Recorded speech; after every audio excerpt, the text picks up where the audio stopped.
Guys, ito yung paa ng manok na lahat makakain mo, pati yung buto. So, try nga natin kung totoo. Ito guys kasi ito, pinalambot daw sa pressure cooker ng ilang oras, bes? 4? O basta na matagal. So, try natin guys. This is my first time makatikim ng fried paa ng manok. Walang tapon. Ayun nga. Wala. Ay, walang tapon. Oh. Malambot pati buto. Oo nga, no? Matagal na akong nakakarinig nito.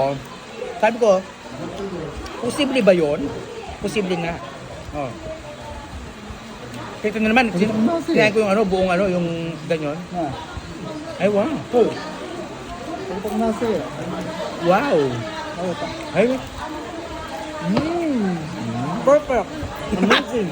amazing, so perfect. I believe na.